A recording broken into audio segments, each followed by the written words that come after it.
नमस्कार। शुरुआत करते हैं बड़ी खबर के साथ जो देहरादून से है, जहां पर हरिद्वार में रेप के मामले में बड़ा अपडेट सामने आ रहा है। आरोपी को गिरफ्तार कर लिया गया है। फरार आरोपी राजीव को यूपी से गिरफ्तार किया गया। गिरफ्तार आरोपी को लेकर हरिद्वार के लिए रवाना हो गई है पुलिस की टीम। आरोपी की तलाश में पुलिस की 11 टीमें अलग अलग राज्यों में डेरा जमाए हुए थीं। बीते रविवार को पड़ोसी के घर पतंग लेने गई बच्ची की रेप के बाद हत्या हुई थी। मुख्य आरोपी तीरथ राम की पहले ही गिरफ्तारी हो चुकी थी। एक अन्य आरोपी राजीव अभी तक फरार था, जिसे गिरफ्तार कर लिया गया है। बड़ी कामयाबी पुलिस के लिए। हरिद्वार रेप मामले में आरोपी राजीव को भी गिरफ्तार कर लिया गया है। उसकी तलाश में पुलिस की 11 टीमें लगी हुई थी और आखिरकार अब उसे गिरफ्तार कर लिया गया यूपी से। आरोपी को लेकर पुलिस टीम अब हरिद्वार के लिए रवाना हो गई है। 11 टीमें जो कि अलग अलग राज्यों में आरोपी राजीव की तलाश कर रही थी, आज कामयाबी मिली। यूपी से उसको गिरफ्तार किया गया है। अब उससे पूछताछ की जाएगी। पड़ोसी के घर पतंग लेने के लिए जब मासूम बच्ची गई थी, उसी दौरान रेप के बाद उसकी हत्या करने का आरोप है, जिसके बाद मुख्य आरोपी को पुलिस ने गिरफ्तार कर लिया था। लेकिन आरोपी राजू अभी तक फरार था। आखिरकार अब उसे गिरफ्तार कर लिया गया है। ये बड़ी खबर हम आपको बता रहे हैं। बड़ी कामयाबी पुलिस के लिए। हरिद्वार रेप मामले में आरोपी राजीव को गिरफ्तार किया गया है। राजीव को यूपी से गिरफ्तार किया गया और आरोपी को लेकर अब हरिद्वार के लिए पुलिस टीम रवाना भी हो गई है। आरोपी की तलाश में पुलिस की 11 टीमें दूसरे राज्यों में डेरा जमाए हुई थी।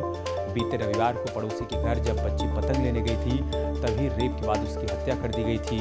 मुख्य आरोपी तीरथ राम को पहले ही पुलिस गिरफ्तार कर चुकी है और अब आरोपी राजीव को भी गिरफ्तार कर लिया गया है।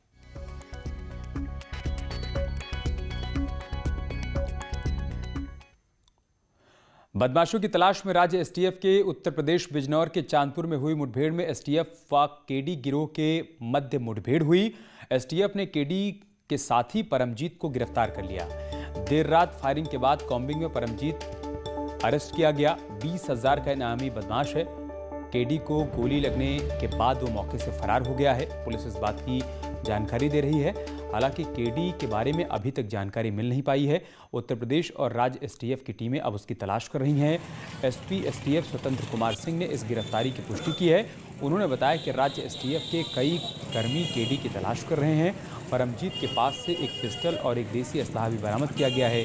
केडी को पकड़ने के लिए उत्तर प्रदेश के साथ ही उत्तराखंड की एसटीएफ कॉम्बिंग ऑपरेशन अभी चला रही है, लेकिन अभी तक उसके बारे में सुराग मिल नहीं पाया।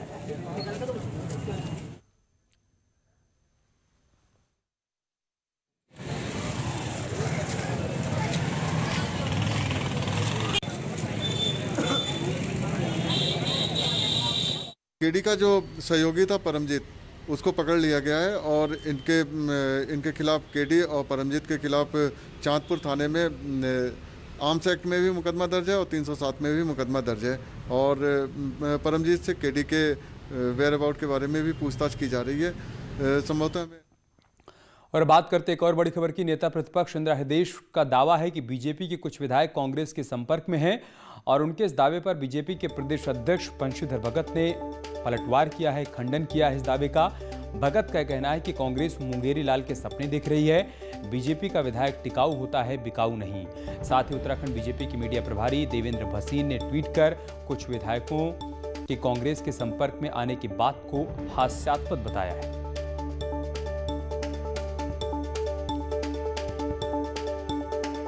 देखिए, मुंगेरी लाल के सपने देखने में कोई परेशानी नहीं है। देखें, भारतीय जनता पार्टी का आदमी टिकाऊ होता है, बिकाऊ नहीं होता। भारतीय जनता पार्टी के लोग मजबूत हैं और अपनी जगह खड़े हैं। ये ख्वाब देख रहे हैं, एक न्यूसेंस क्रिएट करना है लोगों में, तो इसलिए एक सपूगा छोड़ दिया। वरना भारतीय जनता पार्टी का प्रत्येक विधायक अपनी जगह मजबूती के साथ खड़ा है और पूरी तौर पर भारतीय जनता पार्टी के साथ है। अटल बिहारी वाजपेयी के जन्मदिवस सप्ताह के उपलक्ष्य में कैंट विधानसभा में बीजेपी ने साइकिल रैली निकाली। रैली का उद्देश्य कोरोना संक्रमण को लेकर लोगों को जागरूक करना है। रैली को बीजेपी के प्रदेश अध्यक्ष बंशीधर भगत ने हरी झंडी दिखाकर रवाना किया। इस मौके पर कैंट से विधायक हरबंस कपूर भी मौजूद थे। कोरोना जागरूकता साइकिल रैली, कोरोना के प्रति जागरूकता फैलाने के लिए साइकिल रैली निकाली है और अच्छी संख्या में साइकिल वाले गए, 101 लोग गए हैं। तो ये बहुत अच्छा प्रयास कपूर साहब का है, जो उन्होंने लड़कों को इकट्ठा करके कोरोना के प्रति जागरूकता फैलाने के लिए एक साइकिल रैली निकाली। और एक बड़ी खबर देहरादून से आ रही है। ब्रिटेन से एक महीने में उत्तराखंड 227 लोग आए हैं। सबसे अधिक देहरादून में पहुंचे हैं 138 लोग। ब्रिटेन में कोरोना का नया स्ट्रेन मिलने से राज्य में हड़कंप मचा हुआ है। ब्रिटेन से काशीपुर लौटी एक महिला की कोविड रिपोर्ट पॉजिटिव आई है। अलर्ट पर है स्वास्थ्य विभाग, सभी पर नजर रखी जा रही है।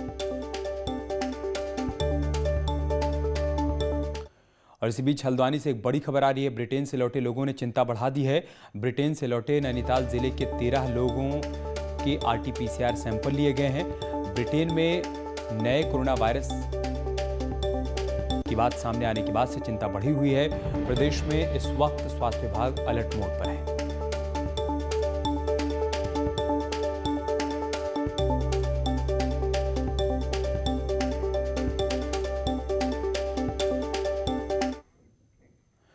देहरादून में आज साप्ताहिक बंदी के बावजूद लोगों की आवाजाही रोजाना की तरह ही दिख रही है। हालांकि बाजार में सिर्फ जरूरी सेवाओं की दुकानें खुली हुई हैं, लेकिन दुकानों पर ना तो सोशल डिस्टेंसिंग का पालन हो रहा है और ना ही ज्यादातर लोगों के चेहरे पर मास्क नजर आ रहा है।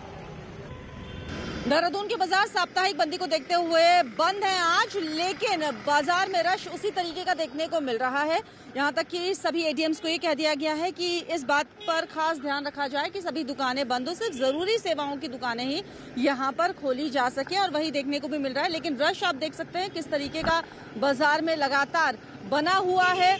मास्क की अगर बात करें, ज्यादातर लोग अब भी बिना मास्क के ही यहाँ पर नजर आ रहे हैं। सोशल डिस्टेंसिंग भी यहाँ पर नहीं देखने को मिल रही है, उसको अभी कोई पालन करता हुआ नजर नहीं आ रहा है। कोरोना का खतरा हालांकि लगातार बढ़ रहा है, लेकिन उसके बावजूद अगर जागरूकता की बात की जाए तो लोग अब बेपरवाह ही नजर आ रहे हैं। कैमरा पर्सन दीपक उपाध्याय के साथ भारती सिकलानी, न्यूज़ 18 देहरादून।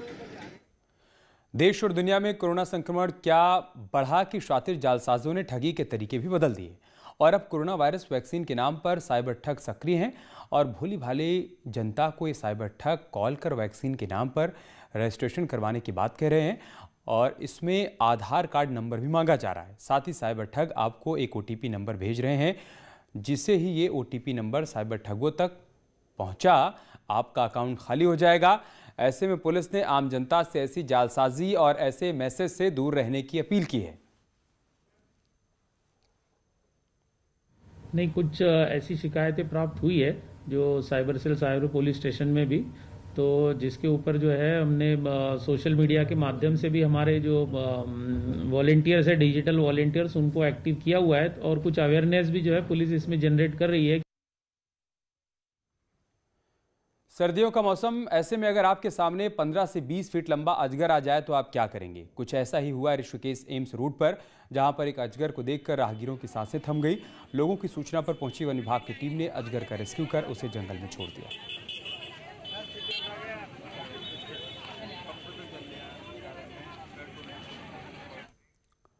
यार रुक, एक छोटे से ब्रेक के लिए जल्द लौटेंगे कुछ और खबरों के साथ।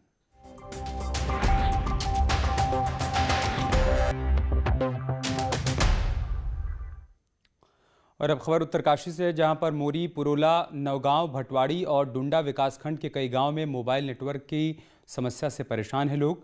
ग्रामीणों का कहना है कि उन्हें सरकारी दस्तावेज बनवाने के लिए कई किलोमीटर दूर जाना पड़ता है।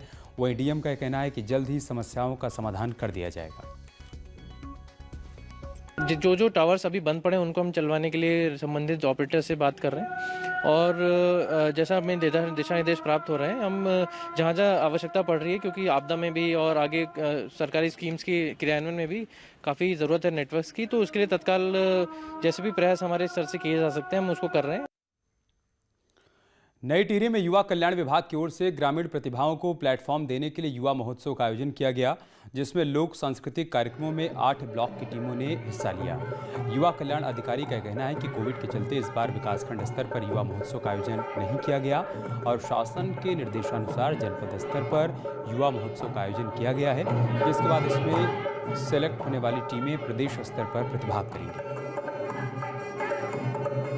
विकासखंड स्तर पर आयोजित करते थे, लेकिन इस वर्ष कोविड के कारण ये शासन से ये निर्देशित किया गया कि हम सीधे इसको जनपद स्तर पर आयोजित करेंगे, विकास खंड की युवा प्रतिभाएं जो कि कल्चरल के क्षेत्र में काम कर रही हैं, उसमें लोकगीत, लोक नृत्य और शास्त्रीय संगीत और शास्त्रीय नृत्य, इन विधाओं को रखा गया है। और चलिए इसके साथ इस बुलेटिन में इतना ही। खबरें जारी हैं, आप बने रहिए हमारे साथ। नमस्कार।